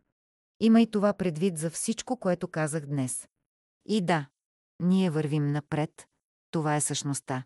Ние продължаваме напред. Мисля, че това поне приключва една част, едно от направленията. И вижте, предстои да правя още много радиопредавания. Така че, моля ви, останете на линия, защото ще разглеждаме още теми, ще навлизаме в дълбочина по други начини и при други различни заболявания, включително отново това, за което говорихме. За мен е чест, че сте тук, че сте с мен днес. Когато този дар ми беше даден, когато бях млад, още като дете, той не беше за мен. Той беше за вас. Тогава го знаех и сега също го знам. И така, всичко, което мога да направя е да ви предоставя дори малко парче информация, което може да ви помогне по някакъв начин. За това съм тук. Обичам ви, пазете се и Бог да ви благослови. Край. Бележка от преводача. Актуализация към септември 2025 година. Тъй като Антони Уилям направи този уебинар преди цели 7 години, доста неща се случиха след това. Той написа няколко нови книги, както и актуализира и допълни стари с усъвършенствани протоколи. Същевременно нови добавки и интервенции станаха все по-достъпни и популярни на пазара, като например така важния в актуалните му протоколи за рак – мелатонин. Цитат: «Мелатонинът е върлият враг на медицинската индустрия, защото спира много неща. Той спира почти буквално всеки рак. Също така спира и мозъчни заболявания», казва Антони Уилям в един от следващите си уебинари, посветен на болестта Алцхаймер. Добавката мелатонин е включена в протокола за рак от книгата му «Прочистване за здраве». В книгата «Помощ за черния дроб» на Антони Уилям пък ще откриете още повече детайли относно стадиите за образуване на рак. Там той обръща внимание на рака на черния дроб. В още по-новата му книга с протоколи за здравето на мозъка, която все още не е преведена на български, той предоставя и още по-усъвършенстван протокол за рак и по-специално за рак на мозъка. Допълнителна информация той даде и в някои от следващите си уебинари, един от които е посветен на негативното влияние на честите кръвни тестове върху имунната система при хората с хронични заболявания. Той призовава болните да се опитат да изискват вземане на по-малко кръв като количество при всяка проба. В едно от живите си предавания уточнението към интравенозната терапия с витамин С, препоръчвана в изминалия уебинар при рак, е, че е добре да се прави с витамин С, който не е дериват на ГМО царевица, защото в някои случаи може да се наблюдава негативни ефекти върху нервната система. Той споменава като алтернатива интравенозен витамин С от касава. В актуалните си протоколи за рак към настоящия момент препоръчвания витамин С за перорална вътрешна употреба е вече на прах, а не липозомалната форма, както е препоръчал преди 7 години в уебинара. Това е буферирана прахообразна форма без вредната аскорбинова киселина. Можете да откриете препоръчвани от него добавки на сайта му medicalmedium.com. Към настоящия момент очакваме още допълнителна информация, свързана с темата рак, в допълненото и актуализирано издание на книгата «Най-полезните храни» на Антони Уилям, която ще бъде налична от ноември 2025 година с информация за още повече лечебни растения и рецепти за рак.